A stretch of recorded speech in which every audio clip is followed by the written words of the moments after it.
አብ ማለት አባት ማለት ነው። አባቱ ማን ነው ያልኩህ እኔ። የአብ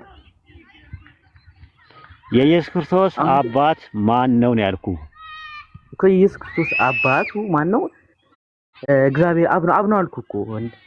እንደ አብ ማለትም አባት ማለት ነው ጠየቅኩህ። እሺ የእግዚአብሔር ልጅ ማን ነው? ኢየሱስ። እንደዛ ትለኛለህ። ስለዚህ ኢየሱስ ነው። ወልድ ማለት ልጅ ነው፣ ማዕረግ ነው። አሁን ግብርን ነው እየጠየከኝ ያለው። አሁን ለምሳሌ የእግዚአብሔር ልጅ ማን ነው ስልህ ግብርን አስበህ ወልድ ነው አትለኝም። ለምን? ጥያቄውን ጠይቄሃለሁ። የእግዚአብሔር ልጅ ገብቷል። ወልድ የሚባለው ነገር የእግዚአብሔር ልጅ ማለት ነው።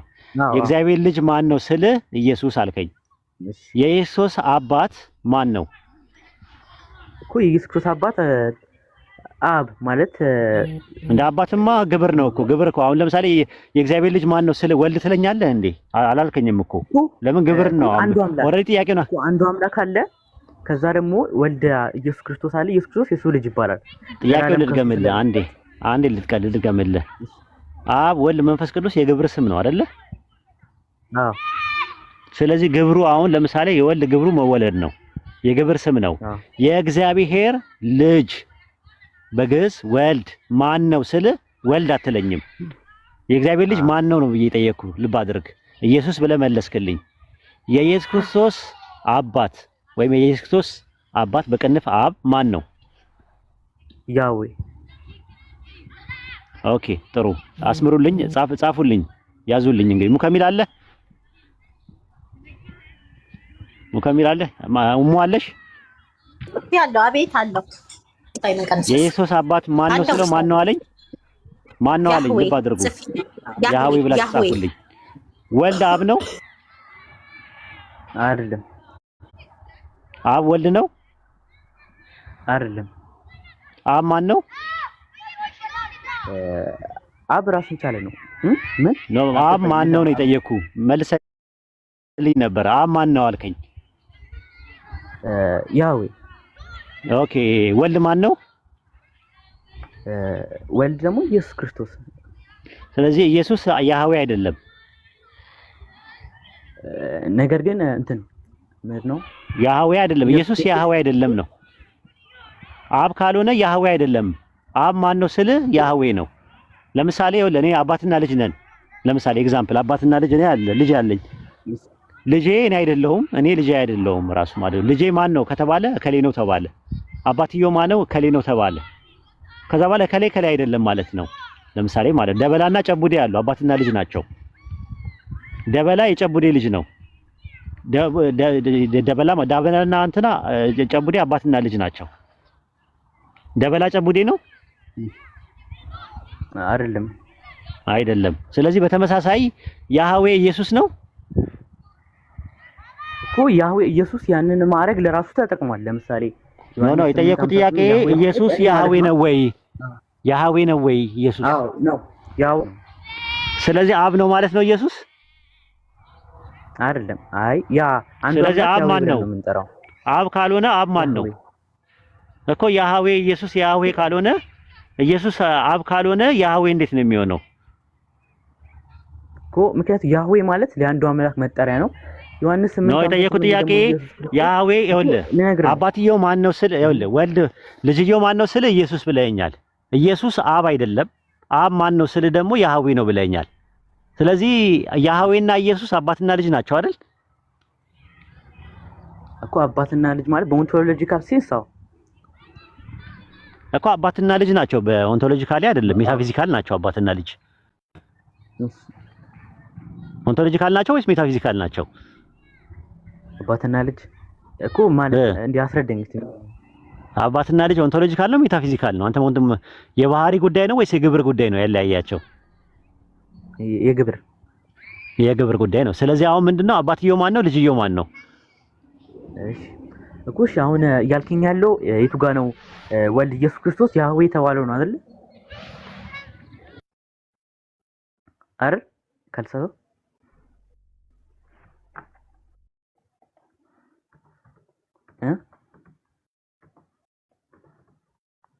ሄሎ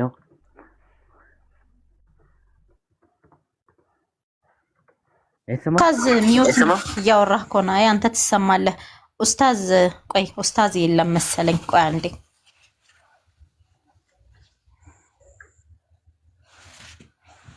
እሺ ኡስታዝ ሲመለስ ጣልቃ ይገባል። ሙከሚል አለክ በመሀል ይገባል ማለት ያፏን ለንግግሬ ሙከሚል አለክ ቀጥል። ከልጅ ጋር ሆኜ ነው እንትን ያልኩት ወጥቼ ነው። እሺ ኡስታዝ ተመለስክ ማታባት ቀጥል። አዎ ስለዚህ ወልድ አብ አይደለም፣ አብ ወልድ አይደለም አልና ወልድ ግን ማን ነው ብለን ስንል ኢየሱስ ነው አልክ። አብ ማን ነው ስንል ያህዌ ነው አልክ። ስለዚህ አባት ልጅ፣ ልጅ አባት ካልሆነ ወይም ወልድ አብ ካልሆነ፣ አብ ወልድ ካልሆነ ያህዌ ኢየሱስ አይደለም፣ ኢየሱስ ያህዌ አይደለም። በዚህ እንስማማለን? አይ እኮ ያህዌ ማለት አንዱ አምላክ ነው አይደል? የአንዱ አምላክ ደግሞ ኢየሱስ ክርስቶስ ደግሞ ያህዌ ተብሎ ሪፌር ተደርጓል። ለምሳሌ ዮኤል 2:32 ላይ ይናገራል። እንትን ሎርድ የሚለው ያህዌ ነው፣ ሎርድ ማለት ነው። ከዛ ደግሞ ሮሜ 10:13 ላይ ደግሞ ያንን ሪፌር ያደርገዋል ድጋሚ ማለት ነው። ከእንትን ላይ ነው የተጠቀሰው አንዱ ያህዌ። አሁን ለምሳሌ የዕብራይስጥ አዲስ ኪዳን ላይ ብሉይ ኪዳን ላይ የነበሩ ሲመጡ ኩሪዮስ የሚለው ቃል ዮዴሄ ቫቭ የሚለውን ነገር ተክቶ ነው የሚመጣው ዮዴሄ ቫቭ የሚለውን። ስለዚህ አዲስ ኪዳን ላይ ያሉ ጸሐፊዎቹ ሲጽፉ ተሳስተው ነው የጻፉት ኩሪዮስ የሚለው ማለት ነው። አንዱ አምላክ የሁሉ አምላክ ነውና አንዱ ጌታ የሁሉ ጌታ ነው የተባለው ያህዌ ነው። አሁንም ስለ ኢየሱስ አይደለም የሚያወራው። ሮሜ 10 ላይ ሲጀመር የተጠቀሰውን ጳውሎስ ከኢዮኤል ላይ አይደለም የጠቀሰው። ከኢዮኤል ላይ የጠቀሰው ጴጥሮስ ነው ራሱ። ኢዮኤል 2:28 ላይ ያለውን ጥቅስ ጠቅሶ ጴጥሮስ ሐዋርያት ሥራ ምዕራፍ 2 ቁጥር 17 ላይ ያስቀምጧል። የያህዌን ስም የሚጠራ ይድናል የሚለውን ዮዴሄ ቫቭ የሚለውን ወደ አዲስ ኪዳን ግሪክ ኮይንስ ያስቀምጡት ዮዴሄ ቫቭ የሚለውን ነገር አጥፍተው ኩሪዮስ የሚለውን ቃል ተክተውታል። ስለዚህ ኩሪዮስ የሚለው ቃል ለያህዌ የሚለውን ነገር የሚተካ ነው። ለምሳሌ መዝሙረ ዳዊት ምዕራፍ 110 ቁጥር 1 ላይ ዮዴሄ ቫቭ ወይም የሐሸም ጌታዬን ጠላቶች የእግር መረጫ እስካደረሰ በቀኝ ተቀመጣለሁ ይላል። ማን ለማን ነው ያለው? ጌታ ለጌታዬ እኮስ ነው አይደለም። የጠየቁን ጥያቄ በደንብ ቆይ ማታዳምጠኝ ከሆነ እንቸገራለን። መዝሙረ ዳዊት ምዕራፍ 110 ቁጥር 1 ላይ ያህዌ ጌታዬን ጠላቶች የእግር መረገጫ እስካደረሰ ድረስ በቀኝ ተቀመጣለሁ ይላል። ማን ነው ያለው?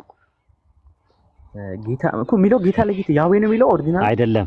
ያህዌ ነው የሚለው ኦሪጂናሉ። አዲስ ኪዳን ላይ ሲያመጡት ነው ጌታ ጌታዬን ብለው ያስቀምጡት ማለት ነው። አንዳንዶቹ እንደውም ካፒታል ሌተር በትልቁ ያደርጉትና ለአብ ይጠቀሙበታል፣ ለወልድ ደግሞ በስሞል ሌተር ያደርጉታል ለመለየት ማለት ነው። ለአብ የተጠቀመውና ለወልድ የተጠቀመው ማለት ነው። ስለዚህ መዝሙረ ዳዊት ላይ ያለው ጥቅስ ሐዋርያት ሥራ ምዕራፍ 2 ቁጥር 34 ላይ ጌታ ጌታዬን ጠላቶች የእግር መረገጫ እስካደረሰ በቀኝ ተቀመጣለሁ ብሎ ጴጥሮስ ሲጠቅስ ጌታ የሚለው ማንን ተክቶ የመጣ ነው?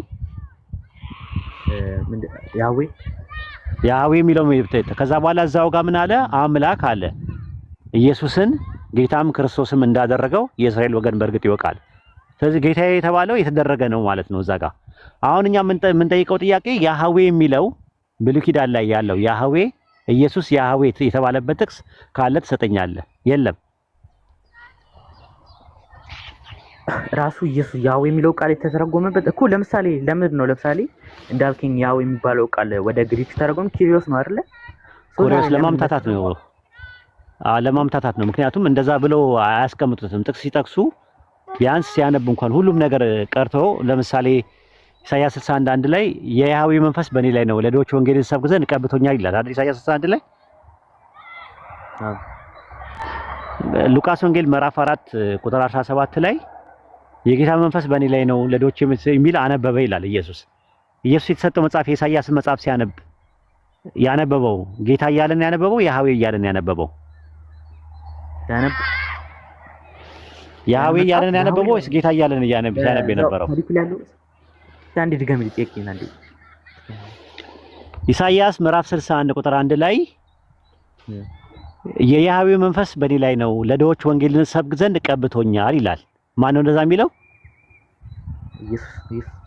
ኢየሱስ ማለት ነው። ይህንን ጥቅስ መጽሐፍ የኢሳይያስን መጽሐፍ ሰጡትና ሉቃስ ወንጌል 4:17 ላይ ሲያነበው ምን አለ? የያህዌ መንፈስ በእኔ ላይ ነው የሚለው ነው የኢሳይያስን መጽሐፍ ነው ያነበበው ወይስ የጌታ መንፈስ በእኔ ላይ ነው ብሎ ነው ያነበበው? እንደዛ ያህዌ ብሎ ነው ያነበረው። ታዲያ ለምንድን ነው ጸሐፊዎቹ የኢሳይያስን መጽሐፍ ሲጽፍ የጌታ መንፈስ ነው ብለው ያስቀመጡት ለምንድን ነው? እኮ እዚህ ጋር ለምሳሌ ለማለት የፈለከው ምንድን ነው? አንዴ እዚህ ጋር ለምንድን ነው ጌታ ብሎ ያስቀመጡት ነው ያልከኝ? ኖ ጌታ ተብሎ የተቀመጠውን ቃል ኩሪዮስ ነው ብለው ያስቀመጡት። ዮዴሄ ቫፌ የሚለውን ኩሪዮስ ብለው አምታተውታል። የጌታ መንፈስ በእኔ ላይ ነው ሲል ጌታ የተባለው ማን ነው? አብ ነው የተባለው። ስለዚህ አሁን የሚያምታታው ነገር ከዛ አንጻር ነው እንጂ ዮዴሄ ቫፌ ብለው ቢተረጉሙት ለኢየሱስ ክርስቶስ የተጠቀመበት ነገር የለም። ሮሜ ቅድም የጠቀስከው ጥቅስ ላይ ምዕራፍ 10 ላይ የሚያምታታ ነገር አለው። አንዴ ስለ መሲሁ ያወራል፣ አንዴ እንትን ምን ይላል መሰለ በአይሁዳዊና በግሪክ ሰዎች መካከል ልዩነት የለምና አንዱ ጌታ የሁሉም ጌታ ነውና አለ። ዮዴሄ ቫፌ የሚባለው ማለት ነው። ዘዳግም 6:4 ላይ ያለው ለሚጠሩት ሁሉ ባለጸጋ ነው፣ የጌታን ስም የሚጠራ ሁሉ ይድናል አለ ኢዮኤል 2:28። እንግዲህ ያላመኑትስ እንዴት አድርገው ይጠሩታል? ያልሰሙትስ እንዴት ያምናሉ? ያለ ሰባኪስ እንዴት ይሰማሉ? መልካሙም የምስራች የሚያወሩ እግሮቻቸው እንዴት ያማሩ ናቸው ተብሎ እንደተጻፈ ካልተላኩ እንዴት ይሰብካሉ? ነገር ግን ለምስራቹ ቃል አታዘዙምና። ኢሳይያስም ጌታ ሆይ ምስክርነታችን ማን አመነ ይላል። ማንን ነው ጌታ ሆይ ያለው? ምን ይቱ ጋር እዚህ ጋር አውዱ ላይ ከኢሳይያስ ላይ 53:1 ላይ ጠቅሶ ምን አለ? ጌታ ሆይ ምስክርነታችን ማን አመነ አለ። ማንን ነው ጌታ ሆይ ያለው? እግዚአብሔርን ኢየሱስን ነው? አብን ነው ወይስ ወልድን ነው? እንትኑ ላይ እዚህ ጋር አብን መሰለኝ አብን ነው። ስለዚህ እዛ ጋር ምክንያቱም የጌታ ክንድስ ለማን ተገለጠ ይላል። ያህዌ የሚለውን ነገር ያህዌ ሆይ ምስክርነታችን ማን አመነ፣ የያህዌ ክንድስ ለማን ተገለጠ ይላል ኢሳይያስ 53:1 ላይ። ያህዌ የተባለው ማን ነው? የያህዌ ክንድ የተባለው ማን ነው? ያህዌ ክንድ የተባለው ኢየሱስ ነው። በእኔ አረዳድ ያህዌ የተባለው ያህዌ ደግሞ አብ። ስለዚህ 16 ላይ ሮሜ 10:16 ላይ ጌታዊ ምስክርነታችን አመነ ሲል ጌታ የተባለው ማን ነው? አብ። እሺ ቆይ አንድ ነገር ልጠይቅ። ስለዚህ አንዱ ጌታ የተባለው አብ ነው ማለት ነው። እሺ ግን አሁን እዚህ ጋር ቅድም እንዳልከኝ እነዚህ ግሪኮች ተረጉሙት ያንን ያህዌ የሚለውን ኪሪዮስ ነው ብለኛል። አሁን እዚህ ጋር ማለት ነው። አዎ ኩሪዮስ ብለው ነው ያስቀመጡት። እሱ ማኑስክሪፕቶቹ ሲዘጋጁም ችግርም ሊሆን ይችላል። ብዙ እንትን አንዳንድ ሰዎች እንዴት ብሉይ ኪዳን ላይ ነበር እኮ እንደዛ መሆኑን የምናውቀውማ የኢሳይያስን መጽሐፍ ተሰጥቶት አሁን አንተ ደብዳቤ ተላከልህ እና ወሂድ ይላል እና ወሂድ ሰላም ብለዋል ምናምን የሚል ደብዳቤ አለ። ስለ ወሂድ የሚያወራ ነው። ከዛ ተሰጠ። ወሂድ በሚለው ፋንታ ኡስታዝ እያልክ ታወራለህ። እዛ መጽሐፉ ላይ የተነበበው ደብዳቤው ላይ ካወራህ ምንድን ነው የሚሆነው? ተሳሳቱ። ግን እዚህ ጋር ለምሳሌ አይሁዶች ያህዌ የሚለውን ዲቫይን ኔም ብለውን ላውድ ላይ አይጠሩትም። ለምሳሌ አሸም ይሉታል፣ አዶናይ ይሉታል። ግን ምንድነው አሁን ጥያቄ የሚነሳው? ግን መጽሐፍ ሲጠቀስ ግን ራሱን ነው የሚያቀርቡት። መጽሐፍ ሲገለብጡ አሁን አይሁዶች ስቲል ነው አሁንም ሲገለብጡ ግን ራሱን ነው የሚገለብጡት እኮ። ሲተረጉሙት ወደ እንትን አይተረጉሙም። አሁን ኢየሱስ ያመጣ ከኢሳይያስ 61:1 ላይ ያለውን ጥቅስ መጽሐፍ ውስጥ ተሰጥቶ ሲያነቡ ኩሪዮስ እያለ በግሪከኛ የሚጠቀም ይመስላል። እንደ ግሪከኛም ተናጋሪ ነው እኮ። አሁን ለምሳሌ አንድ ስማኝ ቆይ እዚህ ጋር ለምሳሌ ያህዌ ስም ላውድ ላይ አይጠራም። ለዛ ያንን ፕራክቲስ ተከትለው ነው እዚህ ጋር ለምሳሌ ኪሪዮስ ብሎ ትራንስሌት ያደርጉት እኮ ኩሪዮስ ይበሉት ግን ያምታታላ። አሁን እኮ ለመለየት ለዛ እኮ ነው ያህዌ የሚባለው የአብ ስም ነው ራሱ። ራዕይ 14:1 ላይ በጉ በጽዮን ተራራ ላይ ቆሞ ነበረ፣ ስሙ እና የአባቱ ስም በግንባራቸው ላይ የተጻፈ 144,000 ነበሩ አለ። ስሙ የተጻፈባቸው አለ። ማን የሚለው ስም ነው የተጻፈው? ያህዌን አይደለም። በጉ በጽዮን ተራራ ላይ ቆሞ ነበር፣ ስሙ ይላል። የማስም የበጉ ስም ማን የሚል ስም ነው የተጻፈው? የበጉ ስም ትነግረኛለህ? የበጉ ስም የወልድ ስም ማን ነው? ኢየሱስ ማለት ነው። አዎ እሱ ጋር ከያዝክልኝ ከዛ በኋላ ደግሞ የአባቱን ስም ተጽፎ ነበር ይላል። የአባቱ ስም ማን የሚል ነው የተጻፈው? ያህዌ ማለት ነው። መዝሙረ ዳዊት ምዕራፍ 119 ቁጥር 26 ላይ በያህዌ ስም የሚመጣው የተባረከ ነው ይላል። በማን ስም? በያህዌ ስም። ዮሐንስ ወንጌል 5:43 ላይ እኔ በማን ስም መጥቻለሁ ይላል? በጌታ ስም በአባቴ ስም። እኔ በአባቴ ስም ምን ብያለሁ አለ? መጥቻለሁ አይልም? ማቴዎስ ወንጌል 23 23:37 ላይ በማን ስም መጥቻለሁ ነው የሚለው? በጌታ ስም መጥቻለሁ ይላል አይደል? በጌታ ስም የሚመጣው የተባረከ ነው ይላል። ጌታ የተባለው ማን ነው? እኮ እዚህ ጋር ለምሳሌ አንተ ታዲያ ለምንድን ነው ለምሳሌ እነዚህ ለይተህ ስለ አብ ብቻ የተባለውን ጌታ ተብሎ ሪፌር ያደርጋችሁ? ነው ጌታ የሚለው ያህዌ የሚለውን ነው የሚተካው። በያህዌ ስም የሚመጣ የተባረከ ነው የሚለውን አዲስ ኪዳን ላይ ሲተረጉሙት በጌታ ስም አሉት። ስለዚህ ጌታ የሚለውን ነገር የተምታታብን እኛ ለኢየሱስ የተጠቀመበትን ጌታ የሚለውንና ለአብ የተጠቀመበትን ያህዌ የሚለውን ነገር ተቀላቅሏል አዲስ ኪዳን ላይ። ያ ነው አንደኛው ያምታታው። ሁለተኛ ነገር ደግሞ ወደ ዕብራይስጡ ስትሄድ ሁለቱ ልዩነት አላቸው። ኢየሱስ ጌታ የተባለበትና ያህዌ ጌታ የተባለበት ነገር ተለያይቶ ነው የሚቀመጠው። ለምሳሌ ዘፍጥረት ምዕራፍ 24 ዘፍጥረት 18 12 ላይ ሳራ አብርሃምን ጌታዬ ትለው ነበር አይደል? ማን ብሎ ነው የሚጠቀመው ጌታ ለሚለው ቃል? አዶናይ ነው አዶኒ ነው የሚለው የሚጠቀመው? አዶኒ አይደለ? አዶኒ እያለ ነው የሚጠቀመው። አዎ አዲስ ኪዳን ላይ ስትመጣ አንደኛ ጴጥሮስ ምዕራፍ 3 ቁጥር 5 እና 6 ላይ ሳራ አብርሃምን ማን ብላ ትጠራው ነበር ይላል? ጌታ ኩሪዮስ ብላ ትጠራው ነበር አለ። ስለዚህ አሁን ወደ አዲስ ኪዳን ሲመጣ ኩሪዮስ ነው። በዕብራይስጡ ጋር ስትሄድ ግን አዶኒ ብላ ነበር ስትጠራ የነበረው። ከዛ በኋላ ያህዌን ነቢያቶቹ ሲጠሩት የነበረው ማን ብለው ነበር ጌታ ለማለት ሲፈልጉ?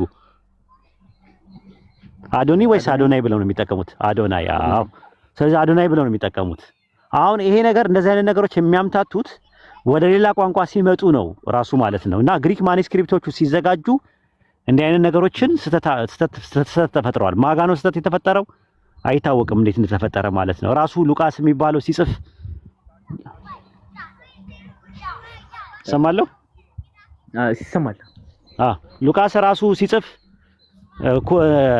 ዮዴሄ ባፌ የሚለውን የአሸምን ስም ጌታ እያለ ነው ወይ ሲጠቀም የነበረው ነው። ስለዚህ ምን አደረጉ? የአዲስ ኪዳን የዕብራይስጥ አዲስ ኪዳን አዘጋጆቹ ምን አደረጉ? ሪሊ ለአብ የሚሆነውን ቦታ ላይ ጌታ የተባለው ከብሉይ ኪዳን ላይ የሚጠቀሱትን በአጠቃላይ ያህዌ እያሉ አስቀመጡ። ለምሳሌ ሐዋርያት ሥራ 13:1 ላይ ጌታን ሲያመልኩ የሚለውን ያህዌን ሲያመልኩ ገብቷል። እንዳይምታታ ማለት ነው። ጌታን ከግብጽ ምድር ህዝቡን ካወጣ በኋላ የማያምኑትን አጠፋ የሚለው ይሁዳ 1:6 ላይ ያለውን ያህዌ ቅድም ያየው ነገር ራሱ ሮሜ 10:16 ላይ አንዱ ጌታ የሁሉ ጌታ ነውና ለሚጠሩት ሁሉ ባለጸጋ ነው ለሚለውም ያህዌ እያደረጉ አስቀመጡት። ለምን? ይሄ ነገር እንዳያምታታ ብለው ማለት ነው። ከዛ በኋላ ጌታ ጌታዬን ለሚለውም ያህዌ ጌታዬን እያሉ ያስቀምጣሉ። በጌታና በተቀባው በሚለው ላይ በያህዌና በተቀባው ላይ ተነሱ ብለው ያስቀምጣሉ ማለት ነው። እንዲህ አይነት ነገሮች እንዳይመጣ ነው ብሉይ ኪዳን ላይ የተጠቀሱ ጥቅሶች በትክክል ለአብ የተገለጹ ጥቅሶች አዲስ ኪዳን ላይ ሲመጣ ኩሪዮስ ይልና በኋላ ላይ አብን ኩሪዮስ እያለ ሲጠራው ያህዌ ብሎ ለመጥራት የፈለገው ወደ ኢየሱስ ሰዎች ያስጠጋሉ ማለት ነው። ብዙ እንደዚህ አይነት ኤግዛምፕሎች አሉ። ሌላ ደግሞ ምንድነው ማን ነው ጥፋት ያጠፋው የሚለው ላይ አጨቃጫቂ የማኑስክሪፕቶችን የሚገለብጡት ገልባጮቹ ስህተት የሰሩታሉ ተብሎ የሚባለውም አለ። ቴክስቹዋል ቫሪያንት የሚባል አለ። ለምሳሌ ኢሳይያስ 8 ላይ ስትመለከት አትደነቁ አትረበሹ አለ። ምን አለ? ያህዌ አምላክን ምን በሉት ይላል? ቀድሱት፣ የሚያስፈራችሁ እሱ ይሁን አለ። ከዛ አንደኛ ጴጥሮስ ምዕራፍ 3 ቁጥር 16 አካባቢ ላይ የኢሳይያስን መጽሐፍ ገልጦ አትደንግጡ አትረበሹ፣ ጌታ እርሱን ክርስቶስን በልባችሁ ቀድሱት ይላል። ኢሳይያስ ላይ በልባችሁ ክርስቶስን ቀድሱት የሚል ጥቅስ አለ ከኢሳይያስ ላይ የተጠቀሰው ነገር ላይ ስንል የለም። ኪንግ ጄምስ ቨርሽን ባይብል ግን ልክ እንደ ዕብራይስጡ ጌታ አምላክ ብሎ ነው ያስቀመጠው። ያህዌ አምላክ የሚለውን ኩሪዮስ ቴዎስ ብሎ ነው ያስቀመጠው። ጌታ አምላክን ቀድሱት ነው፣ ክርስቶስ የሚለው ነገር የለም። ታዲያ ምንድን የቱ ጋር ነው ችግሩ ያለው ብለን ስንል ኮንቴክስት እኮ አለ። ለምሳሌ እዛ ጋር ኪሪዮስ ብሎ ቢጠራው እንኳን እንዳልኩ ያህዌ የሚባለው ስም አይጠራም። ለዛ ያንን ስለዚህ ፓራፍሬዝ ኮቴሽን ነው ከተጠቀሰው ከኢሳይያስ ላይ እስከሆነ ድረስ ኢሳይያስ ላይ የሌለ ነገር የጴጥሮስ ጸሐፊ አንደኛ ጴጥሮስ 3:14 ላይ አይጨምርም። ጴጥሮስ ራሱ ይጨምራል ብዬ አላምንም እኔ እንደገና ደግሞ ቴክስቹዋል ቫሪያንት አለ። ጌታ አምላክም የሚለው ነገር ያህዌ አምላክ የሚለውን የሚተካ ጌታ አምላክን ቀድሱት የሚል ጥቅስ አለ። ኪንግ ጄምስ ቨርሽን ባይብል ላይ ብትመለከተው ጌታ አምላክን ቀድሱት ነው የሚለው። በ1879 የአባ ሮሜ የቁም ጽሑፍ የአባ አብርሃም መጽሐፍ ላይ ስትመለከተው ጌታ አምላክን ቀድሱት ነው የሚለው፣ ክርስቶስን ቀድሱት የሚለው የለም። ስለዚህ ክርስቶስን ቀድሱት የሚል አለ ወይ በማኑስክሪፕት ደረጃ ካልከኝ አለ። ግን አሁን የትኛው ነው ትክክል? ጌታ አምላክን ቀድሱት የሚለው ነው ወይስ ደግሞ ክርስቶስን ቀድሱት የሚለው ነው የሚለው ብለህ ብትል ዋናው ነገር ሁለቱን ለመዳኘት ኢሳይያስ ምን ብሎ ተናገረ የሚለውን ነው ማየት አለብን። ኢሳይያስ 8 ላይ ጌታ አምላክን ወይም ያህዌ አምላክን ቀድሱት የሚል ነው ያለው ግሪክ ሰብስጀንት ላይ ማለት ነው። ስለዚህ ከዚህ አንፃር እንዲህ አይነት ስህተቶች ስለሚኖሩ ኢየሱስ ያህዌ ነው ብሎ ለመደምደም የሚያስችል ምንም አይነት የአዲስ ኪዳን የብሉይ ኪዳን ማስረጃ የለም። ኢየሱስ እንደ ባይብሉ የያህዌ ልጅ ነው፣ የእግዚአብሔር ልጅ ነው። አባትየው ደግሞ እንደ ባይብሉ እግዚአብሔር ነው አባቱ ብሎ ነው የክርስቶስ አባት እግዚአብሔር አባቴ ስላለ ጭምር ይላል። ስለዚህ አባቱ ማን ነው ለሚለው ክርስቲያኖች አብ ነው አባቱ ይላሉ። እኮ አባት እኮ ግብር ነው። አባት ማን ነው ስትለኝ አብ አልልህም። አብ ኦልሬዲ አብ ብያለሁ እኮ። አብ ማለት አባት ማለት ነው። ትርጉም አይደለም የፈለኩት። አባት ማን ነው ያንተ? ዮኪ አባት ማን ነው? እኔ ለምሳሌ የኔ ስሙ ነው። አባት ማን ነው? ማን ነው ያልኩ? ማንነት ነው የጠየኩት እኮ። ማን ነው? ሰው ነው ነው ምንድነው አላልኩ? ምንድነው ስትለኝ ነው ሰው የምትለው? ማን ነው ያልኩ እኮ። ስሙን እኮ ማን ነው ስትባል ማን ነው የምትለው? ከከሌ ስም ነው የምትጠቅሰው። አዎ ልክ እንደዛ ማለት ነው። ልክ አባት ማን ነው ስለ አባቴ አብ ነው አትልም። እናት አባት ማለት ግብርን ነው የሚያመለክተው። ከከሌ ማን ልጅ ነው ሲባል የከሌ ልጅ ነው የምትለው። ልክ እንደዛው ነው የኢየሱስ አባት ማን ነው ስትል የያህዌ ልጅ ማን ነው ወይም ደግሞ የእግዚአብሔር ልጅ ማን ነው ስትባል ደግሞ ኢየሱስ ትላለህ። ስለዚህ ኢየሱስ ምን አይደለም? ያህዌ አይደለም ወይም ደግሞ አብ አይደለም። ኢየሱስ አብ ካልሆነ የራሱ አባት ሊሆን አይችልም። አንዴ እኔ ተረዳሁት ልንገርህ። ለምሳሌ እዚህ ጋር ማለት ነው ለምሳሌ ኪሪዮስ የሚለው ቃል ጄኔራሊ ለምሳሌ ሰርም ይሆናል፣ ዝም ብሎ ጌታም ይሆናል። ነገር ግን እንትን እንደ ጄኔራል ቃል ነው ለሁሉም ነገር ይሆናል አይደለ? ኪሪዮስ የሚባለው እና ለምሳሌ እንደገባበት ኮንቴክስት አሁን ኪሪዮስ ለኢየሱስ የባህሪ ጉዳይ ይሆናል። ኪሪዮስ ጌትነቱ የባህሪ ጌትነት ነው ያለው ኢየሱስ። የባህሪ ጌትነት አለው ኢየሱስ። እኔ የባህሪ ጌትነት አይደለም ብዬ ነው የምሞግተው። ምክንያቱም 4 ፖይንቶችን ላንሳለህና እሱ ላይ ደበት እስቲ ጌታ ፈጠረኝ የሚለው ማን ነው? ኢየሱስ ለምንድን ነው ጌታ ፈጠረኝ የሚለው? የቱ ጋር ትነግረኛለህ ጥቅስ? መጽሐፈ ምሳሌ 8:22 ላይ ፈጠረኝ እግዚእ መቅደመ ተግባሩ ይላል። ጌታ ፈጠረኝ ይላል። ግሪከኛው ኩሪዮስ ይላል። ኩሪዮስ ፈጠረኝ ይላል። ስለዚህ ኩሪዮስ የሚባለው ፈጣሪ የፈጠረው ማንን ነው? አንዴ እስቲ ጥቅሱ ለማይቻል መጽሐፈ ምሳሌ ምዕራፍ 2 ቁጥር 22 ላይ ማለት ነው። መጽሐፈ ምሳሌ ምዕራፍ 8 ቁጥር 22 ላይ እንትን አለ የ80 አለ አንተ ላይ 80 እሱን እንኳን አንዴ ቆይ ይመቸኛል መሰለኝ። ግን መጽሐፍ ቅዱስ አለኝ አንድ ምን 80 ነው ያለ ወይስ በ1950 ኡስታዝም እንድከፍትልኝ አሁን ለምን ስልክ ላይ ነው የምችለው? 80 ካለ አውጭለት 80 ካለሽ አውጭለት አለ 80 ቃል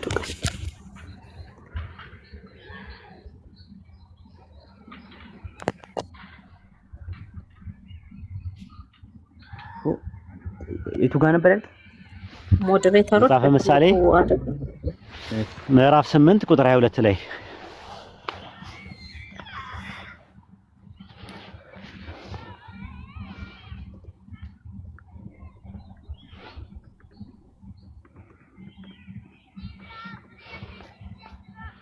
እና ትከፍትልኛለች ወይ ከቻላችሁ? ስለማይመችኝ አንድ እሷ ትከፍታለች። አይ ችግር የለውም እሷ ትከፍትልሃለች።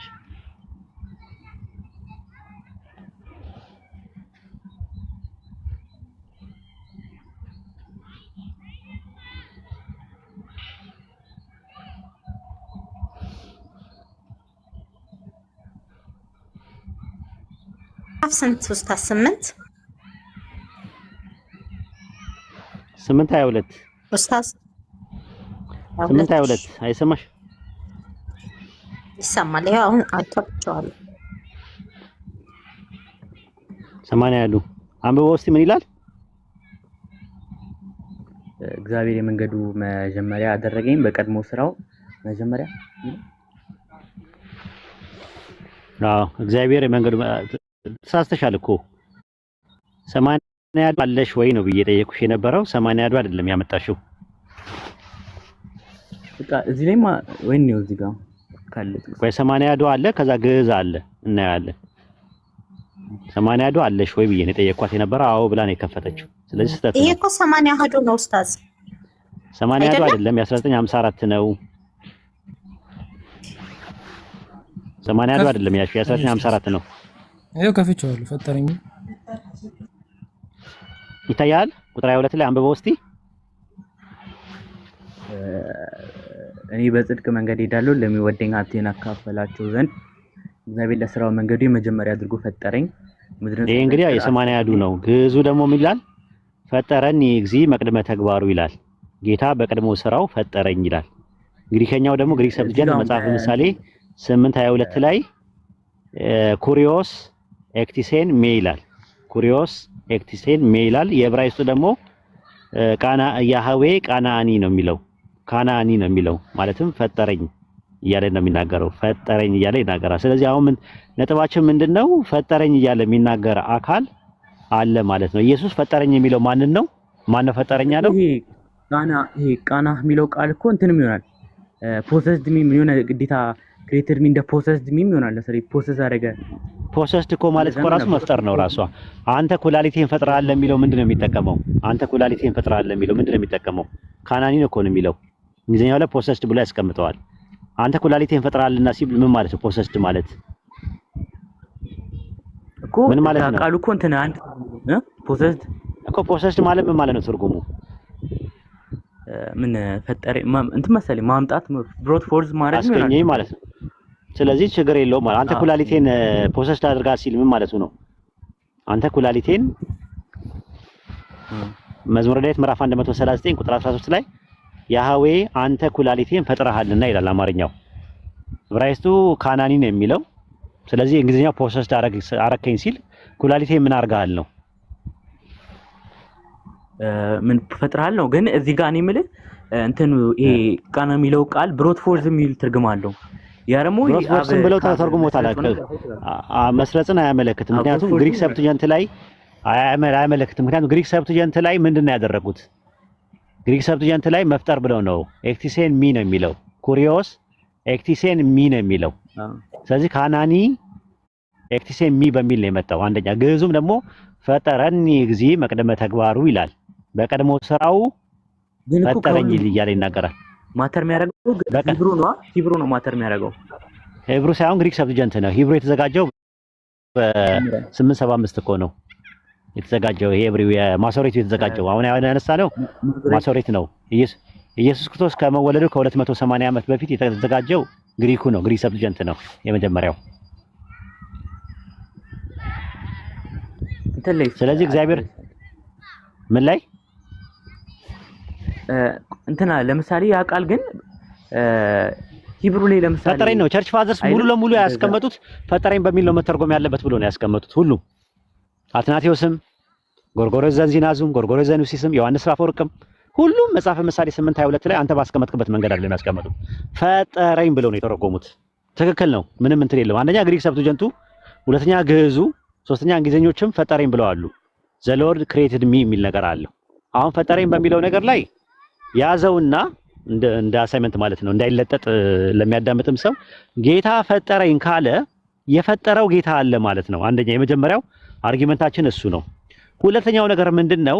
ጌታው ኢየሱስን ኢሳይያስ 42:1 ላይ ባሪያዬ ይለዋል። ባሪያዬ ራሱ ባሪያዬ አብዲ ይለዋል። አብዲ ማለት ባሪያዬ ማለት ነው። ኢሳይያስ 42:1 ላይ ባሪያ ነው። ስለዚህ ባርነት ካለው ጌትነቱ የራሱ ከራሱ ያገኘው ነገር አይደለም። ሁለት ቁጥርልኝ። ሶስተኛ ትንቢተ ኢሳይያስ ምዕራፍ 61 ቁጥር 1 ላይ የአዶናይ ያህዌ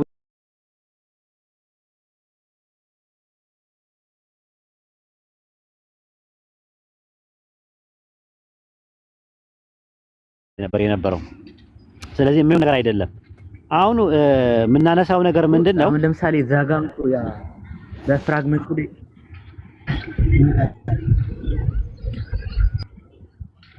ምን ላይ ኩስ ያው በፍራግመንቱ ላይ ማለት ነው። ቃና የሚለው ቃል የለም። ቃና የሚለው ቃል እዛ ላይ ፍራግመንቱ እኮ የለም እኮ ላይኖራቸው ይችላል። በተስታሽ ነው ካለ አውጣና ሳየኝ። የለም እንደዛ ካለ አውጣና ሳየኝ። ካናኒ የሚለው ቃል ማለት ካናኒ መኖሩ አይደለም አሁን ጥያቄው። አዎ ካናኒ የሚለው ቃል መፈጠር በሚለው ይመጣል። ራሱ አንተ ኩላሊቴን ፈጥረሃልና ሲል ኩላሊቴን ፈጥረሃል ለሚለው ቃል ካናኒ ነው የሚጠቀመው። በመዝሙረ ዳዊት ምዕራፍ 139 ቁጥር 13 ላይ አውጣለት አንዴ ይታያል። ካኒታ ነው የሚለው ፈጥረልኛልና ነው የሚለው። አንተ ኩላሊቴን ፈጥረሃልና ካኒታ ይታያል። ካናኒ ከሚለው ተመሳሳይ ነው የሚለው። መዝሙረ ዳዊት ምዕራፍ 139 ቁጥር 13 ነው መፈጠርን ነው የሚያመለክተው። ወደ ግሪክ ሰብትጀንትም ሲመጣ ሁሉም በአንድ ስምምነት መፈጠርን ነው የሚያመለክተው። መወለድ በሚለው አላመጡትም ማለት ነው። አሁን ይሄንን ከያስክልኝ አንደኛ ጌታ ፈጠረኝ ስለሚል የፈጠረው ጌታ አለ። ሁለተኛ ነገር ደግሞ ምንድነው ጌታው ኢየሱስን ባሪያ ይሏል ኢሳይያስ 42:1 ላይ። ሶስተኛ ደግሞ ኢሳይያስ 61:1 ላይ የጌታዬ የሕያው መንፈስ በእኔ ላይ ነው ይላል። ጌታዬ ለሚለው ቃል አዶናይ የሚለው ነው የሚጠቀመው። አራተኛ ደግሞ ስንሄድ ደግሞ ምንድነው ሉቃስ 2:24 ላይ በጌታ ፊት ላይ ያቆሙት ወደ ኢየሩሳሌም ወሰዱት ይላል። ማናቸው የወሰዱት? ዮሴፍና ማርያም ነው የወሰዱት። በማ ፊት ላይ ያቆሙት? በማ ፊት ላይ ያቆሙት? በጌታ ወደ ማን ነው ያ ጌታ? አብ እዚህ ጋር አብ ነው ያለው። ኦኬ ስለዚህ በጌታ ፊት ላይ ያቆሙት ማለት ነው። አየህ የሆነ አንድ ሕፃን ልጅ በጌታ ፊት ላይ ያቆሙት ማለት ወደ አንድ ጌታ ወደ ፈጠረው ባሪያ ወደ ሆነለት ጌታ ሊያቆሙት ነው የሄዱት ማለት ነው። የመጨረሻው አምስተኛው ፖይንት ምንድነው? ሐዋርያት ሥራ 2:36 ላይ ያለው ነው። አምላክ ኢየሱስን ምን አደረገው ይላል? እዚህ ጋር ለምሳሌ ምን አደረገው ይላል? ንጋ ሐዋርያት ሥራ 2:36 ላይ ስለዚህ ክርስቶስ የተደረገው አሁን ለምሳሌ ዘፍጥረት 45:8 ላይ ያወጣለት አንዴ 45:9 ላይ 8 ወይ 9 ላይ እስቲ ግን አሁን እኔ ልል የፈለኩት እዚህ ጋር ለምሳሌ ቅድም እንዳልከኝ እዚህ ከሰብቲዩጀንቱ ራሱ እነዚህ ሁለተኛው ቢሲ ላይ ሶስተኛው ቢሲ ላይ ትራንስሌት ያድርጉት ከነበሩ ሂብሩ ማኑስክሪፕቶች ላይ ነው። እዛ ላይ ደግሞ ቃና ነው የሚለው። እዛ ላይ ደግሞ እንትን የሉማ ኧረ የሉም ጀምሮ የተረጎሙበትን አጥፍተውታል። አቃጥለውታል። ፍራግመንቱ የለም ፍራግመንቱ በኋላ ላይ የመጡት ራሱ ያ ቨርስ ፉሊ ባይኖርም እዛ ላይ ቃና ነው ያለው። የት አለ? አውጣ የለም። መጽሐፈ ምሳሌ 8:22 ላይ ዴሲድ ክሮስ ከተገኙት መጽሐፈ ምሳሌ ነው እንዴ? የሙት ዋር ተከለሱ ሁሉ መጽሐፎች ተገኝተዋል እንዴ? የለም ግን ያ ቃል የለም። ያ ቃል አይደለም መጽሐፈ ምሳሌ ራሱ የታለ ነው ማለት ዴሲድ ክሮስ ከተገኙ መጽሐፍቶች መካከል መጽሐፈ ምሳሌን ያካትታል እንዴ? እኔ እኮ ምን ቃሉን ነው ቃሉ አለ ለማለት እኮ መጽሐፉ የታለ ነው ከመነሻው እኮ ነው የምጠይቅህ። እንደ ኢትዮጵያ የምትባል ሀገር የለችም እያልኩኝ ስለ አዲስ አበባ አለ የለም እናወራለን እንዴ? መጽሐፈ ምሳሌ የሚባል ነገር ዴሲድ ክሮስ ውስጥ አለ ወይ ነው እኮ? የለም እኮ ከሌለ ታዲያ ምኑ ቃናኒ አለ የለም ለማለት እኮ መጀመሪያ መጽሐፉ ራሱ መገኘት አለበት አንደኛ ነገር። ስለዚህ ሐዋርያት ሥራ 2:36 ላይ አምላክ ኢየሱስን ጌታም ክርስቶስም እንዳደረገው በእስራኤል ወገን ይወቃል። ዘፍጥረት 45:8 ላይ ነው። ፈይሰል ንገረኝ እስቲ ቁጥር ስንት ላይ ነው ያለው? 8 ነው 9 ላይ ነው? ንገረኝ። ሚቱ አንሳና ምን የሚለው ነው የፈለከው? እስቲ ጌታ አምላክ ጌታ አደረገኝ የሚለው ኦኬ ቆይ እዛው ላይ አሁን ይዘዋል እኮ አሁን ያስከው አሁን ያስከው ላይ ነው የጠየቁት ነው 9 ላይ ነው። ታዲያ እንደዛ ነው ማለት ያለብህ። አምላክ ጌታ አደረገኝ ሲል ዮሴፍ ምን ማለቱ ነው?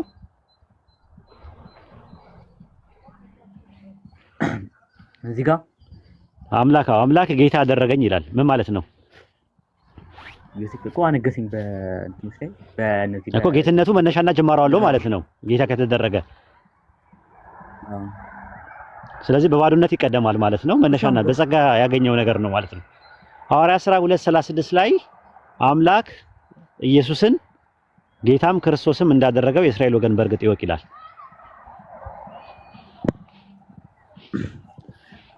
ግን እኮ ስማ እዚህ ጋር ቃና ምናምን የሚሉት ገጾች እነዚህ የሚሉት ከዛ ፊት ላይ የነበሩት ማኑስክሪፕቶች ላይ ዴሲድ ስክሮል ባይኖረንም እንኳን ያ እዛ ላይ እንደዚህ አይነት ይህን ቃል ሲተረጉሙት እነሱ እዛ ላይ የነበረው ቃና የሚለውን ቃል ነው ብሮት ፎርዝ ምናምን አመጣው ፈጣሪ ቃና አይባልም ሲጀመር ቃና አይባልም በብራይት ካና በል ካና ቀ ተብሎ አይነበብም። ግሪከኛው ላይ ማን ነው እንግሊዘኛ ላይ የቀረበው ቀ የሚለው ነገር በብራይት ቀ የሚባል ፊደል ይላል። ከ ብለህ አንብበው ካናኒ ነው የሚባለው። ካናቲ የሚለው እንደዛ ብለው ከተረጎሙት እነሱ ምን ብለው ተረጎሙት? ደግሞ ጄኔራላይዝ ነው ግን በኮንቴክስት በኮንቴክስት ምን ብለው ተረጎሙት እኮ ወደ ግሪክ ተረጎሙት። ፈጠረኝ ብለው ነው የተረጎሙት እኮ ኤክቲሲን ታዲያ አይሆንም ለእንትን ለምን ብሩት ፎርዝ ነው? እኔ አላውቅም። ራሱ ኤክቲሲ ፈጠረኝ ነው የማውቀው እንጂ ምንድነው ወለደኝ ለምናም ለሚል አልመጣም። ካለ ታሳየኛለህ። ጌናው የሚለው ቃል ነው የማውቀው በግሪክ መውለድን ወይም ደግሞ ማስገኘት ለሚለው ቃል የሚመጣው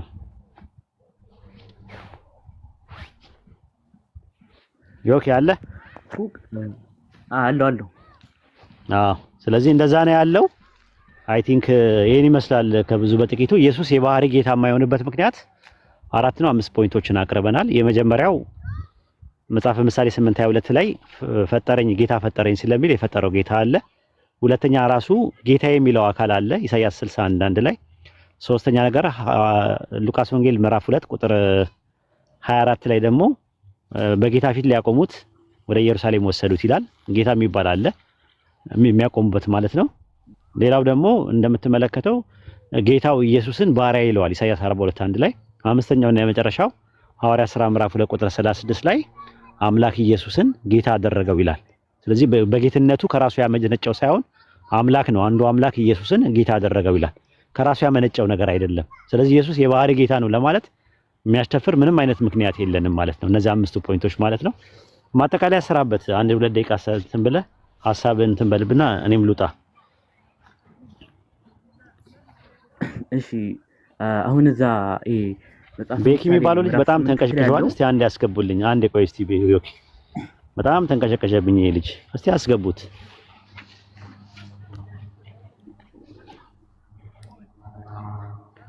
ተንቀሽቀሻ ገብተህ እንዴት እንደማስተነፍስ አሁን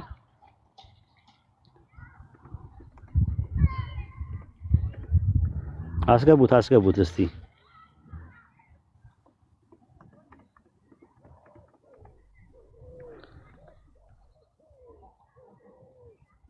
ናገባ። አሁን አንድ ጥያቄ ሲጠይቅ እንግዲህ አልጋው እንትን ይላል። ቤኪ ሰላም ነው? ሰላም ነው ኡስታዝ፣ እንዴት ነው? ሰላም ነኝ። ባይብል እጅ ላይ አለ? አዎ እኔ ልጠይቅ አንዳንድ ጥያቄዎች ተፈጥሮብኝ ልጠይቅ ነበር የገባሁት። ኦኬ ስለዚህ አሁን ልወጣ ስለሆነ ፎሎ አድርገኝና ለቀን አሁን እኮ መሀል ላይ የገባ ከስር ስጽፍ ምንድነው ይሄ ልጅ በቃ አንድ የሆነ እንትን በቃ እና እንደዚህ የሚረብሹ ልጆች አሉ። መሀል ላይ በቃ ካላወራን ይሉና ሲያስቸግሩ የሆነ መርፌ ምናምን አዘጋጅቼ ነበርና ለመማማራክን ነው አይደለ? በቃ አፉ በለኝ። በቃ ተጸጽቻለሁ። ችግር የለውም ኡስታዝ፣ ችግር የለውም። እሺ ስለዚህ ችግር የለውም። ፎሎ አድርገኝና እንትን በል። ዮኪ ማጠቃለያ ሰራበት 1-2 ደቂቃ ወሰደና አላውቀውም መቼ እንደምገባ ግን ፎሎ አድርገኝና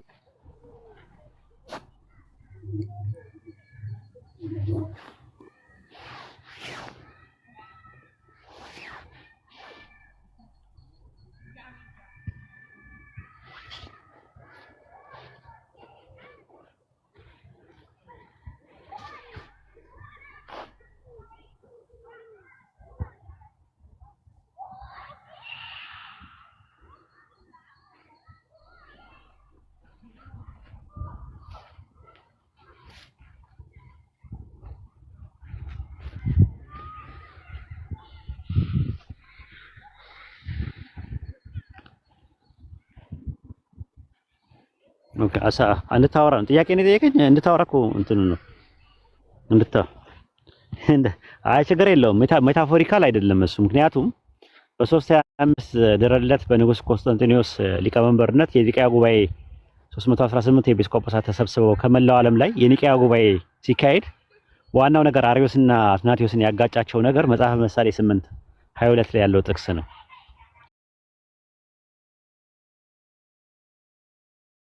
አርዮስ እንደው ለቃል የገባው ቃል ካኒቲ ነው ራሱ።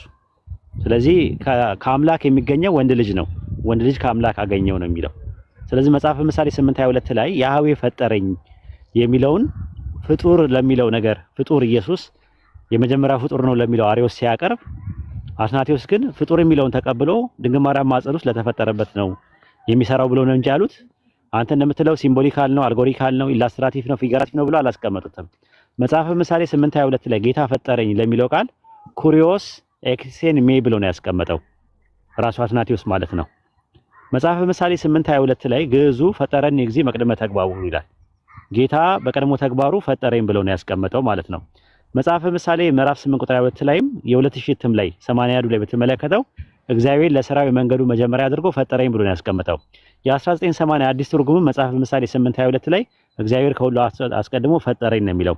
ወደ 7 የሚደርሱ የእንግሊዘኛ እንትኖች ባይብሎች ኒው አሜሪካን ስታንዳርድ ባይብል፣ ጉርኔውስ ባይብል፣ ማጆሪቲ ስታንዳርድ ባይብል፣ ኒው ሪቫይዝድ ስታንዳርድ ባይብል፣ ኒው ሂር እንግሊሽ ባይብል ዘ ሎርድ ክሬትድ ሚ ብለው ነው ያስቀመጡት። ጌታ ፈጠረኝ ብለው ነው ያስቀመጡት። በ337 ላይ ድህረት የነበረው እስጣቴዎስ ዘአንጾኪያ ራሱ ምንድን ነው ያለው? በመጽሐፈ ምሳሌ 8:22ን ሲያብራራ ድንግል ማርያም ማፀን ውስጥ ሰው ተፈጥሯል ካለ በኋላ የመንገዱ መጀመሪያ አድርጎ ጌታ ፈጠረኝ ያለው ከዛ አንፃር ነው ብሎ አስቀምጦታል። አምብሮስ ዘሚለን መጽሐፈ ምሳሌ ምዕራፍ 8 ቁጥር 22 ላይ ሲያብራራ የተሰገውትንበት በዚህ እንረዳለን። የመንገዱ መጀመሪያ አድርጎ ጌታ ፈጠረኝ ይላል። ኢየሱስ ከድንግል ተፈጠረ ማለት ነው ብሎ አስቀምጧል። በአስሌዎስ ዘቂሳርያ ሃይማኖተ አበው ምዕራፍ 32 ቁጥር 18 ሲተረጉመው ፈጠረኝ ማለት ሰው ስለመሆኑ ይተረጎማል ብሎ ነው ያስቀምጠው። ቄርሎስ ዘእስክንድርያ በ431 ላይ የነበረው ሃይማኖተ አበው ምዕራፍ 124 ቁጥር 25 ላይ ሲናገር ምንድነው ያለው? በእውነት ሰው ስለመሆኑ እግዚአብሔር ፈጠረኝ ይላል ያለ ነው የሚያስቀምጠው። ስለዚህ ጌታ ፈጠረኝ እያለ የሚያወራውን እነሱ አልጎሪካል ሲምቦሊካል አድርገው አልተጠቀሙበትም ማለት ነው። በመጽሐፈ ምሳሌ ውስጥ ያሉ መጽሐፍን ስታጠናው መጽሐፈ ምሳሌ ማለት ራሱ ምሳሌ ነው። ነገር ግን መጽሐፈ ምሳሌ ሁለት ነገር ይዟል። ምዕራፍ 1 ቁጥር 1 ላይ ምሳሌና ትርጓሜ የተሰወረውን ነገር ለመሸሸግ የጥበብ መጀመሪያ እግዚአብሔርን መፍራት ነው ብሎ ነው ያስቀመጠው ቁጥር 6 እና 7 ላይ። ስለዚህ መጽሐፈ ምሳሌ ምዕራፍ 8 ሙሉን የሚያወራው ስለ ጥበብና ስለ ማስተዋል ይሁንና መሀል ላይ ግን ትርጓሜ ያለው ነገር ስለ መሲሁ ውስጡ ፈጠረኝ የሚለው ነገር ስለ መሲሁ ነው የሚያወራው ብሎ ነው ቸርች ፋዘርስ በአንድነት የተስማሙበት።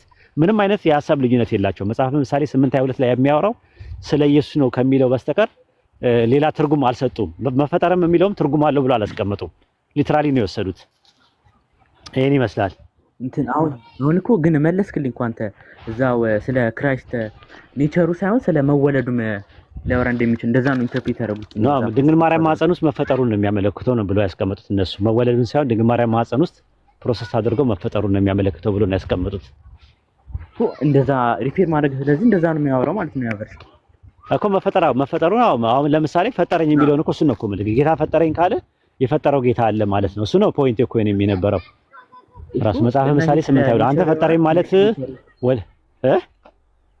ስለ ኔቸር ያወራል። ለምሳሌ እኮ ታዲያ ኔቸር ኢማን ኔቸር የለውም እንደ ኢየሱስ እኮ አምላካዊ ባህሪም አለው የለውም? እሱን ለምሳሌ ማየት እንችላለን ሌላ ቀን። አምላካዊ ባህሪ የለውም ሌላ ቀን የለውም። ሌላ ጊዜ እናወራዋለን። አምላክ ነው እኮ ዮሐንስ 1:1 ላይ እናየዋለን። ራሱ ስለ ኢየሱስ አምላክነት አያወራም፣ እናየዋለን። ስለ ቃል ነው የሚያወራው። ቃል ማለት ሎጎስ ምንድነው? ፕሮፎሪጎስ ሎጎስ ምንድነው? ስፐርማቲኮስ ሎጎስ፣ ኤንዳቶስ ሎጎስ የሚባሉ ምንድናቸው የሚለውን ከግሪኮች ከብሉይ ኪዳን የቸርች ምንድነው የብሉይ ኪዳን ላይ የነበሩ የነታርገም ከነምን አረማይስ የእንትን ከነሚድራሽ ከነምን ጋር ያነጻጸረን ስለ ሎጎስ እናወራለን። ስለ ዳባር የሚባለው ቀላል ነው እሱን ለመረዳት ማለት ዮሐንስ 1:1 በጣም ወደው እንትን ነው አርጊመንት ነው። እናመሰግናለን። አትጥፋ፣ እኔም ልውጣ። መልካም ጊዜ።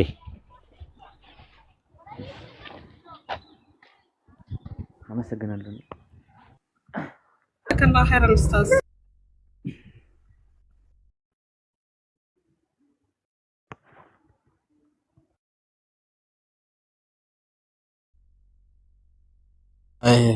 شكرا جزاكم الله خير. التزقنوا ويس جي الله بقى خاص الله ويس زقالوا يسار لجيزه يا قال يطيقس لسلمنا من ታውቃለህ ወገናችን ስነ ስርዓት አለ አንተ ማሻአላህ መሳለ ምናምን የለም የምታውቀው ነገር ትናገራለህ። ስለኛ ሃይማኖት ጥያቄ አለህ እንዴ? እኔ አዎ እስቲ አሁን እኔ መጠየቅ የምፈልገው ነገር ለምሳሌ ብዙ ጥያቄዎች አሉ። ለምሳሌ ስለ እስልምና ስናወራ ለምሳሌ እንትን እስልምና የሚባል ሃይማኖት እንደዚህ አይነት ሃይማኖት ከዛ በፊት ነበረ ወይ የሚለውን ምንድነው ማስረጃ እንደዚህ አይነት ሃይማኖት መኖሩ? ኦኬ የሰው ልጆች ከአፈር መፈጠራቸውም ይሁን ሰማይና ምድር መፈጠራቸው ትልቁ ማስረጃችን ፈጣሪ ነው። ፈጣሪ ደግሞ ለሰው ልጆች ነብያት እየላከ ያናግራቸዋል። ስለዚህ እኛ አዳም እንኳን ራሱ ከአፈር እንደተፈጠረ ያወቅነው ፈጣሪ ነብያትን ልኮ ስለነገረን ነው። ስለዚህ አላህ Subhanahu Wa Ta'ala ነብያችን ሰለላሁ ዐለይሂ ወሰለም የመጨረሻ ነብይ አድርጎ ሲልካቸው ከእርሳቸው በፊት የነበሩ ነብያትን እና የአፈጣጠር ስርዓትም የፈጣሪ ማንነትም ሊናገሩና ሊያሳውቁ ነውና ነግረውናል፣ አውቀናል። ኩሽ ታዲያ አሁን ለምሳሌ ይሄ ብሉይ ኪዳን ላይ የነበረውን አምላክ ነው እና ለምሳሌ እነ ሙሴ ሲያመልኩት የነበረውን አምላክ እናመልካለን ብላችሁ ታምናላችሁ እናንተ?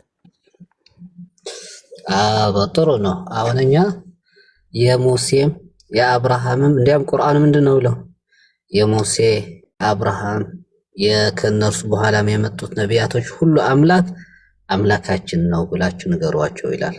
የሙሳ ታሪክም አለን፣ የዒሳ ታሪክም አለን፣ የአብርሃ ታሪክም እንደሰማው ነገር አሁን አንተ እዚህ ጋር እያልከኝ ያለው ያ ጥቅስ እያወራ ያለው በዛን ጊዜ ስለ ድሮ ጊዜ ነው እንጂ አሁን ስላሉት በነብዩ መሐመድ ጊዜ ስለነበሩት አያወራም ነው አይደል ያልከኝ ያለው? ነብዩ መሐመድ ሰለላሁ ዐለይሂ ወሰለም ከተላኩ በኋላ የነብይ ትእዛዝና ትምህርት የደረሳቸው ህዝቦች እነሱ ከነብዩ ሰለላሁ ዐለይሂ ወሰለም ትእዛዝና ህግ ውጭ ሊመሩ አይገባም ሙስሊሞች ነን ካሉ ከሰለሙ ሙስሊሞች ሆኑ እዚህ ጋር ሌላ ቦታ ሄድክ እኮ ግን አሁን እኔ እያልኩ ያለሁት በዛን ጊዜ ምን ነበር የሚሉ በምን ፈረዱ ነበር? በዛን ጊዜ ነበረ ኢንጂል የሚባል መጽሐፍ ያ መጽሐፍ ነበራቸው በነዛ የነበሩት ህዝቦች የኢየሱስ ተከታዮች። ወገን አሁን አንተ የነገርኩህን ነገር አልገባህም እንዴ? ምንድነው አሁን ያስቸገረ ነገር ልንገርህ። እኔ በክርስትና ምን እያሉ በቃኛ ወንጌላችን 4 ወንጌሎች እንድንፈርድባቸው ታዘናል ምናምን እያሉ ስለ ጭንቅላታችሁ እንትን ስላደረጉት ምንድነው በርመጃ ምን ይባላል? አለክል ሐል እሻዳምጠን ችግር የለውም። ስለ እስልምና ማወቅ ፈልገህ ነው አይደል? የፈለከው ተፍሲር ብትፈልግ የነብዩ መሐመድ ሰለላሁ ዐለይሂ ወሰለም መልእክት ከመጣ በኋላ ለነብዩ ሰለላሁ ዐለይሂ ወሰለም ዳዕዋ የደረሰበት ህዝብ በቁርአንና በሐዲስ ነው የሚመራው። ይቅርታራ ህዝብ ነቢያቶች እንኳን ቢመጡ ለምሳሌ ወደ ሚዕራጅ ጊዜ ረሱል ሰለላሁ ዐለይሂ ወሰለም ወደ ሰማይ ሲሄዱ ምንድነው የተደረገው? ሁሉም ነቢያት ሰገዱ። ኢማም የሆነው ማን ነው? ረሱል ሰለላሁ ዐለይሂ ወሰለም። ነቢያቶች ሁሉ ማንን ተከተሉ ማለት ነው? ረሱላችንን ሰለላሁ ዐለይሂ ወሰለም ተከትለው ሰገዱ። ማን ነው? ሐዲስ ላይ እኮ ነው። ሐዲስና ቁርአን የኛ መምሪያ ነው። ቁርአኑ ደግሞ የሚለው እኔ እያልኩ እኮ ነው ወቀፈይና ዐላ አታሪሂም ቢዒሳ ኢብኑ መርየም እነ ሙሳን አስከትዬ ዒሳን ላኩ እያለ ነው። ዒሳን ላኩ ሲል በነብዩ መሐመድ ሰለላሁ ዐለይሂ ወሰለም ዘመን ነው የተላከው እንደ ዒሳ አይደለም። አሁን አንተ 46 ስታነበው ዒሳን ላኩ ሲል አላህ መቼ ነው የተላከው ዒሳ? እኮ በዛን ጊዜ ላሉ ክርስቲያኖች እንጂ አሁን ላሉት አይደለም ማለት ነው። እሺ አሁን አዳምጠኝ። እሺ ቀስ ብለንና ዒሳን ላኩ ያለው እዚህ ቁርአኑ ላይ መቼ ነው የተላከው ዒሳ? ከስንት ነው? ከ600 ዓመት በፊት ከመሐመድ። በቃ ጎበዝ። አሁን እዚህ ዒሳን ላኩ ካለ በኋላ ይሄን እኔ እንጂልን ሰጣሁት ተውራትንም ያረጋግጣል አለ አላህ Subhanahu Wa Ta'ala። ጥሩ ዒሳን በላኩበት ዘመን እያለ ነው። ዒሳን ልኬ እኔ ባወረድኩት ሕግና ስርዓት በእንጂል ፍረዱ አልኳቸው አለ። ስለዚህ አላህ Subhanahu Wa Ta'ala ዒሳ ልኮ እነዚህ ህዝቦች ቃል ኪዳን ሰጣቸው። በዒሳ ወደ ተወረደው መምሪያ እንጂል እንዲመሩ አዘዛቸው። ስለዚህ መቼ ነው የታዘዙት? ዒሳ ነብይ ተደርጎ በተላከላቸው። የዒሳን ሕግና ስርዓት ከጣሱ እርሱን በትክክል ካልተከተሉ ግን አማጽያን ይባላሉ። ወሊዛሊከ በሌላ አያ ምን አላቸው አላህ Subhanahu Wa Ta'ala እኔን አደራ ሰጣኋቸው ስርዓቴንና ሕጌን መጻሕፍትን እንድጠብቁ አደራ ሰጣኋቸው እነርሱ ግን አልጠበቁም አለ። ታዲያ ካልጠበቁ ምን አደረጉ ማለት ነው? አላህ ሱብሓነሁ ወተዓላ ካዘዛቸው ነገር ውጭ ወጡ። ስለዚህ አያ የሚያመላክተው ግን አደራ ነብይ መሐመድ እስከሚላኩ ድረስ በዒሳ ሕግና ስርዓት እንዲሄዱ ታዘው ነበረ። እነርሱ ግን በትክክል አልጠበቁትም የተሰጡትን አደራ ማለት ነው።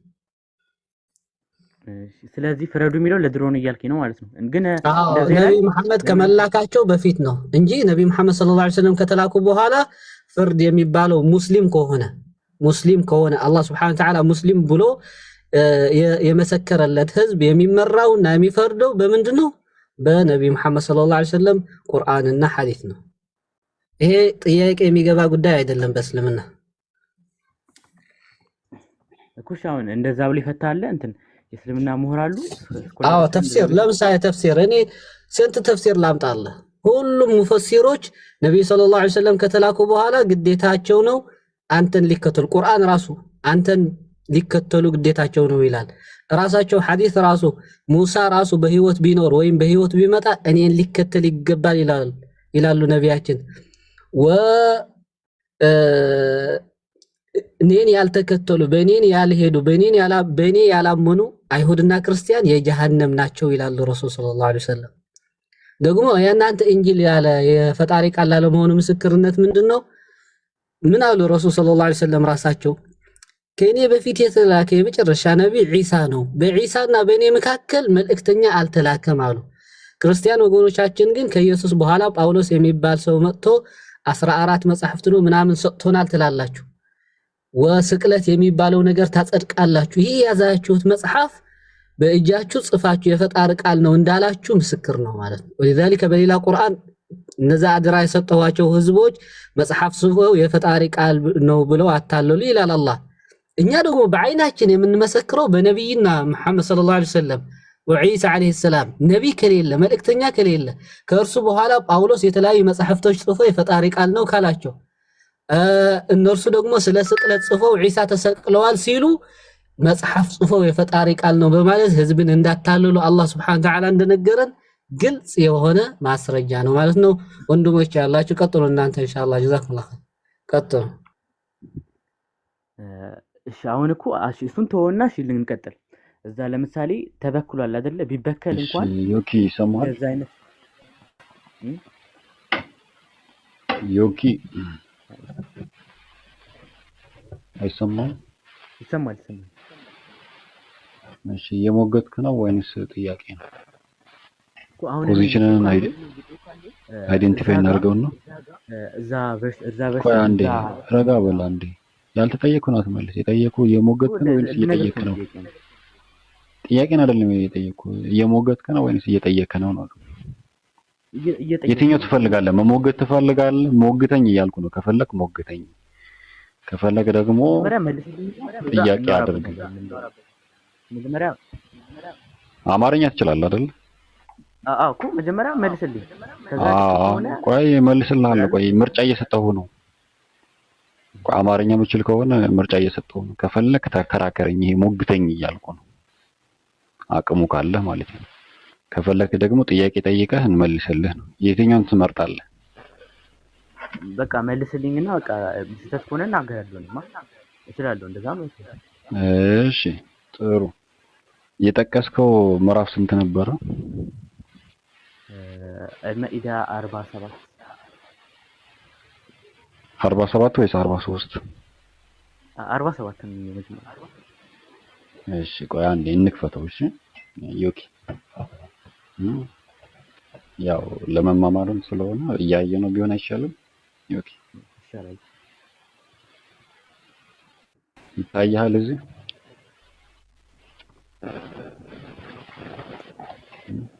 አይተገኝ። እሺ 47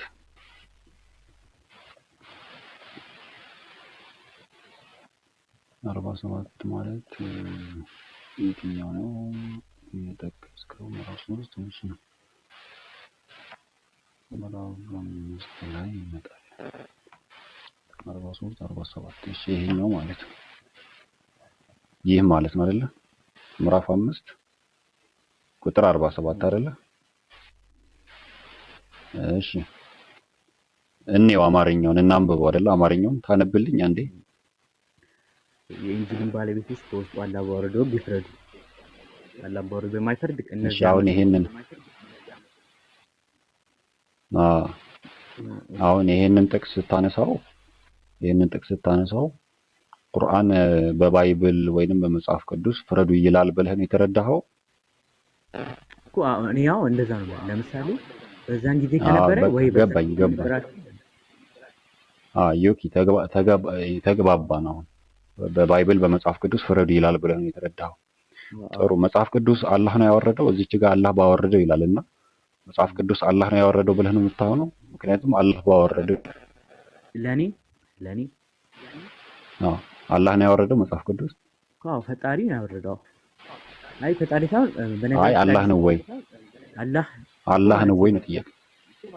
አዎ ምክንያቱም አላህ ባወረደው ይፍረዱ፣ አላህ ባወረደው ህግ ይፍረዱ ስለሚል መጽሐፍ ቅዱስ አላህ ነው ያወረደው።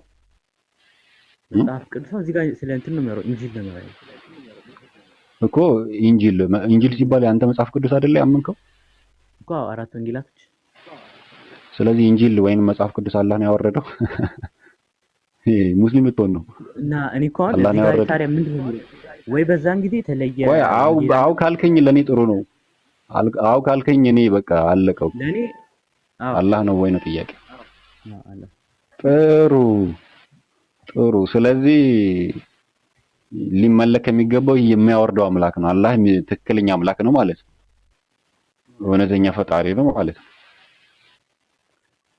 አላህ እኮ አሁን እዚህ ጋር አወረድኩ ለሚለው እኔ ያ ይሄ በቃ የለም አሁን ዮኪ ጥሩ ነው። ወንጌል ማለት ስንረዳው ኢቫንጀሊዮ ማለት ጉድ ኒውስ ነው፣ ጥሩ ዜና ነው። ኢየሱስ ክርስቶስ መምጣት ነው እና ክርስቲያኖች እኮ ችግር የለም። እሱማ ገባኝ። ብቻ አላህ መሆኑን ካመንክልኝ አላህ ነው ብለህ ካመንክ አላህን ተቀብለሃል ማለት ነው። መጽሐፍ ቅዱስን ያወረደልህ አላህ ነው። ኢላህ በሚለው ፈጣሪ ብዬ እቀበላለሁ። ኢላህ አይደለም አላህ ነው የሚለው እዚህ ለኔ ነው እንጂ እኔ የስምናን አምላክ አልቀበሉም። አላህ የሚለው የተጽኦ ስም ነው። እሺ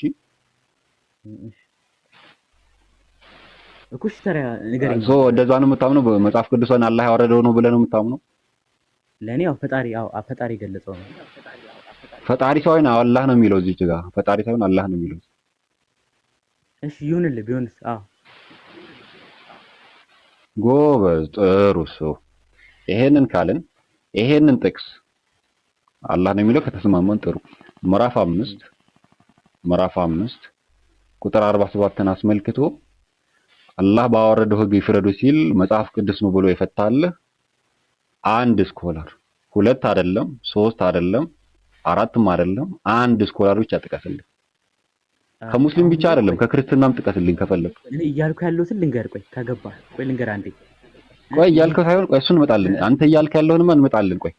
ከኪሴ ነው ምናምን ከሆነማ እንመጣለን። ከኪሴ ነው ካልከኝ እንመጣለን ወደሱ። ግን የጠየቁ ከስኮላሮች አንድ ጥቀስልኝ ትችላለህ? እሱን እኔ ግን 5 ምናምን እጠቅስልሃለሁ እዚህ እየከፈቱ። አሁን እነሱ ያሉት እነ ኢብኑ ከቲር ምናምን ያሉት እንትን ነው የሆነ ብዙ እርስ በርስ በጣም ስታንዳርድ የሆነ ፖይንት የላቸውም። ግማሾቻቸው የሚሉት ምንድነው ያሉት? ኢብኑ ከቲር ምንድነው ያሉት? ፓርት ኦፍ ባይብል። አንዳንዶቹ ስፔሲፊካሊ ያለውን እንጃ፣ ግን ፓርት ኦፍ ባይብል ነው። ኢብኑ ከቲር እንደዛ አይልም። እሱን እናያለን። እንደዛ አይልም ኢብኑ ከቲር። እኔ በደንብ ነው ያነበብኩት። አሁን አለህ የለህም? መጀመሪያ ካለህ አለኝ በለኝ፣ ከሌለ የለኝም በልና ከዛ ወደ እነሱ ሀሳብ እንመጣለን። አሁን በጊዜ የለኝም። እሺ የለህም። ጥሩ። አሁን ይሄንን አንቀጽ እኔ ዝም ብዬ ላስረዳህና መረጃዎች ላሳየህ። እኔ ደግሞ መረጃዎች እንዳሉኝ ላሳየህ። አንተ መረጃዎች ከሌሉ እኔ ግን መረጃዎች አሉኝ። እሱን ላሳየህ አይሻልም? ሐሳቡን ላስረዳህ ነው። እሺ ቀጥል።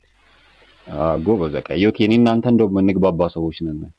ጥሩ እየተለማመጠንም ስለሆነ አሁን ይሄ ጥቅስ ምንድነው መሰለህ? ቀደም ኡስታዝ እንዳስረዳህም ወሊሕኩም አህሉል ኢንጂሊ ቢማ አንዘለላሁ ፊህ የሚለው አላህ ባወረደው ህግ የኢንጂል ባለቤቶች በውስጡ አላህ ባወረደው ህግ ይፍረዱ ሲል ፊ ዘማንህም ነው፣ እነሱ በነበሩበት ዘመን ላይ ኢንጂል የሚለው የሚወርደው ሪቪሌሽን ስም ነው። የሚወርደው ሪቪሌሽን ስሙ ነው፣ መጠሪያ ስሙ ነው።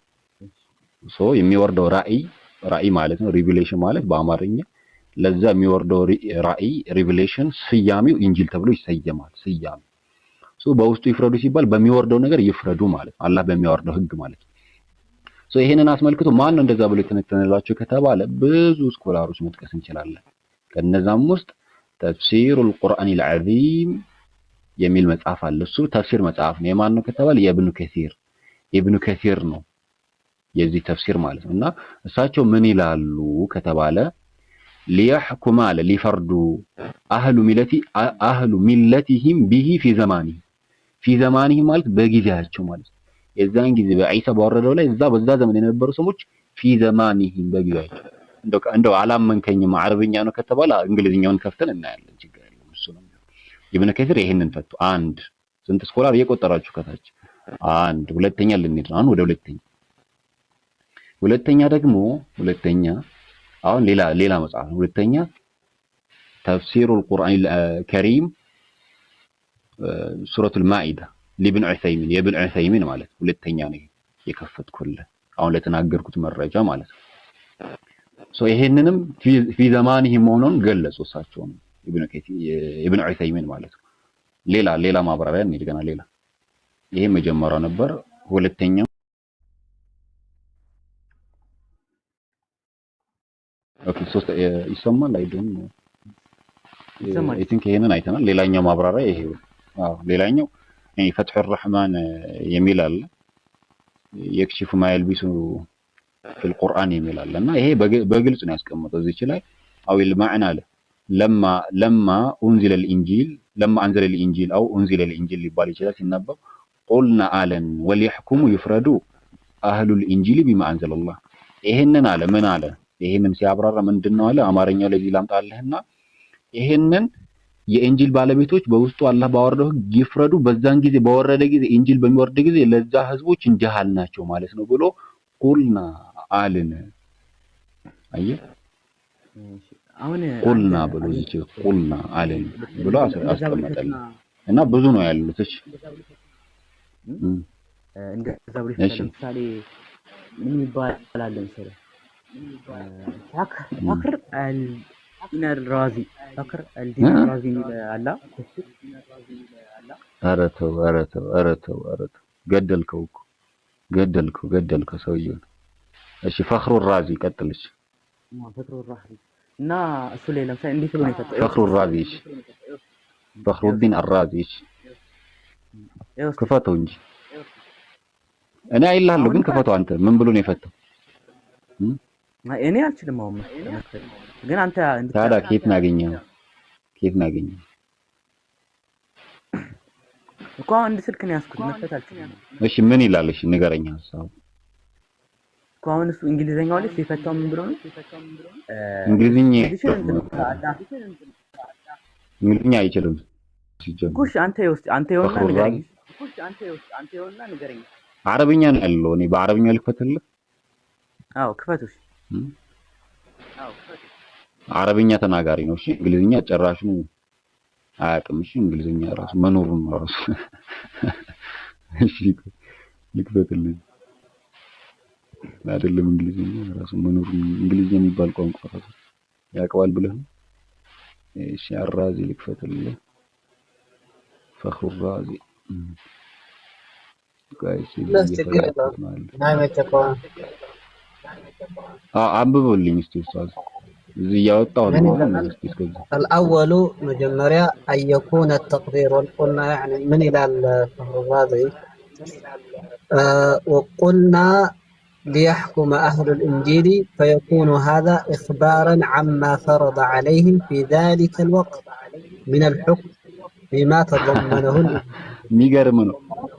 ለኔ የሚደግፍ ነው ዮኪ የጠቀስከው አየህ።